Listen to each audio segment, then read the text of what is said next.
할렐루야. 사랑하는 대강의 가족 여러분, 오늘 하루도 하나님의 말씀과 동행하는 하루 되길 소망합니다.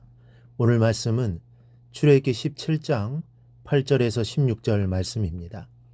그때 아말렉이 와서 이스라엘과 르비딤에서 싸우니라. 모세가 여호수아에게 이르되 우리를 위하여 사람을 택하여 나가서 아말렉과 싸우라. 내일 내가 하나님의 지팡이를 손에 잡고 산 꼭대기에 서리라. 여호수아가 모세의 말대로 행하여 아말렉과 싸우고 모세와 아론과 훌은 산 꼭대기에 올라가서 모세가 손을 들면 이스라엘이 이기고 손을 내리면 아말렉이 이기더니 모세의 팔이 피곤함에 그들이 돌을 가져다가 모세의 아래에 놓아 그가 그 위에 앉게 하고 아론과 훌이 한 사람은 이쪽에서 한 사람은 저쪽에서 모세의 손을 붙들어 올렸더니 그 손이 해가 지도록 내려오지 아니한지라. 여호수아가 칼날로 아말렉과 그 백성을 쳐서 무찌르니라. 여호와께서 모세에게 이르시되 이것을 책에 기록하여 기념하게 하고 여호수아의 귀에 외워 들리라. 내가 아말렉을 없이 하여 천하에서 기억도 못하게 하리라. 모세가 제단을 쌓고 그 이름을 여호와 니시라 하고 이르되 여호와께서 맹세하시기를 여호와가 아말렉과 더불어 대대로 싸우리라 하셨다 하였더라. 아멘. 백성이 르비딤에서 머무르고 있을 때입니다. 아말렉 군대가 이스라엘을 공격했습니다.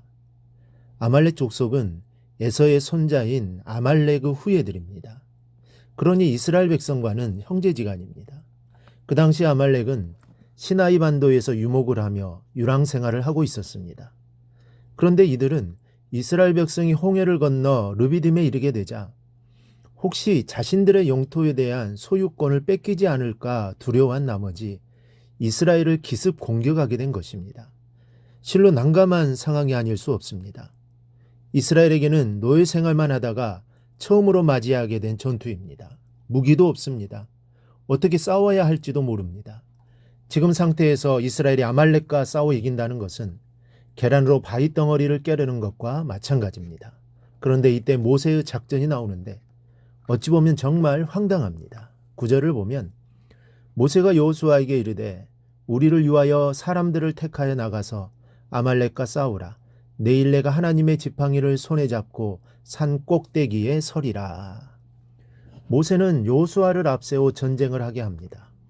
그리고 자신은 산 꼭대기에 올라가 기도하겠노라고 말합니다.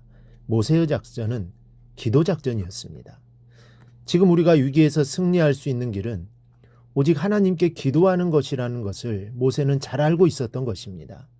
여호수아는 선발대에서 몸소 전쟁에 참가했고 모세는 산꼭대기에서 하나님께 기도하는 역할을 감당하고 있는 것입니다.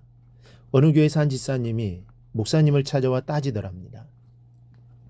목사님은 전도도 하지 않으면서 왜 성도에게만 전도하라고 그러십니까? 이것은 마치 총사령관에게 총 들고 나가 싸우라는 말과 같습니다. 전국에서 벌어지는 전투 상황을 접수받고 전략을 세우고 물자를 공급하고 병력의 실태를 조사하여 명령을 내려야 할 사령관이 총 들고 나간다는 것은 어리석은 짓입니다. 목사님의 가장 중요한 역할은 선두에서 지휘를 하고 성도를 위하여 기도로 지원 사격을 하는 일입니다. 그리고 성도는 자기의 책임을 다하여 처해진 상황에서 최선을 다하는 것이 본분입니다. 그런데 오늘 본문을 보면 좀 특이한 일이 벌어집니다.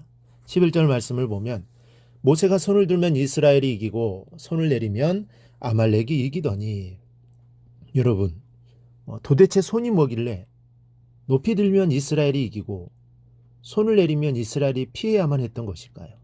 그렇다면 우리도 기도할 때 팔을 들고 기도해야 하는 것일까요? 쉽게 이해가 되지 않습니다. 그런데 이 말, 즉 모세가 손을 들었다는 것은 그의 기도 행위로 해석할 수 있습니다. 왜냐하면 성경에서는 기도의 표현으로 손을 들어 간구하는 것이 종종 언급되고 있기 때문입니다. 따라서 모세가 손을 들 때 이스라엘이 이겼다는 것은 곧 모세가 하나님께 기도하는 그 순간에는 이스라엘이 싸움에서 우세했다는 말입니다. 즉 그 싸움의 승패가 전적으로 하나님에 의해 좌우되고 있었음을 나타내는 표현입니다. 그런데 지금 모세의 나이는 80이 넘었습니다. 노령의 할아버지입니다. 기운이 청년과 같을 수도 없습니다. 그러나 모세만큼 또 이스라엘 백성을 사랑한 사람은 없습니다. 차라리 자기의 이름을 생명록에서 삭제해달라고 기도하기까지 이스라엘을 사랑했던 모세였습니다. 그러니 전쟁에서 이기게 해달라고 기도할 때 그의 마음이 울부짖지 않을 수 없었을 겁니다. 그런데 힘이 떨어지면서 팔이 자꾸 내려옵니다. 그리고 이스라엘은 자꾸 패배해 갑니다. 그때 아론과 훌이 모세의 팔을 붙들게 됩니다. 그럼 하나님은 왜 아론과 훌이 모세의 팔을 붙들게 만드신 것일까요? 모세는 칼에 맞아 이스라엘 백성이 피 흘리며 쓰러져 가는 것을 생각하며 처절한 절규의 기도를 드렸을 것입니다. 그때 아론과 훌은 그저 두 팔만 받쳐들고 멀뚱멀뚱 하늘만 쳐다보았을까요? 아닙니다. 그들도 모세와 함께 기도했을 것입니다. 모세가 눈물을 흘리면 그들도 모세를 바라보며 함께 울며 기도했고, 모세가 몸부림치면 그들도 함께 몸부림치며 기도했을 것입니다. 모세가 통곡을 하면 그들도 함께 통곡하며 여호와를 불렀습니다. 사랑하는 여러분, 하나님 모세의 팔이 올라가면 이기게 하셨고 내려가면 패배하게 하셨습니다.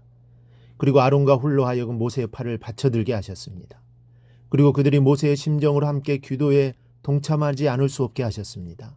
함께 모세와 힘을 합쳐 기도하게 하심으로 아말렉과의 전쟁에서 승리하게 하셨던 것입니다. 아말렉과 싸워 이기기 위해서는 기도의 조력이 반드시 필요하다는 것을 오늘 말씀을 통해 잊지 않기를 바랍니다. 이 교회는 목사 한 사람이 기도로 이루어져 갈 수 없습니다. 여러분의 기도가 필요한 것이며 아론과 훌의 기도가 필요한 것입니다. 이럴 때 하나님이 여호와 니시의 승리를 주셨습니다. 니시는 나의 군기라는 뜻입니다. 그런데 이 군기란 전쟁 시 그 군대를 대표하는 상징물입니다. 따라서 모세가 여호와는 나의 군기이시다 라고 말한 것은 우리 군대 곧 이스라엘의 군대는 여호와가 대장 되시며 그를 의지하며 싸우는 군대이다 라고 선포한 것입니다. 오늘날 우리는 세상에서 치열한 영적 전쟁을 치르는 그리스도의 군사들입니다. 우리가 이러한 싸움에서 승리하기 위해서는 우리의 대장 되신 예수 그리스도만을 따라가야 할 것입니다. 그리고 주님이 나에게 맡겨주신 직분에 충성하며 영적 싸움에 임해야 할 것입니다. 그러면 주님이 나의 깃발이 되어주셔서 능히 이기는 주의 백성이 될 것이요 승리하는 교회가 될 것이며 승리하는 여러분이 될 줄 믿습니다. 이러한 확신을 가지고 오늘 하루도 살아가기를 주님의 이름으로 축복합니다.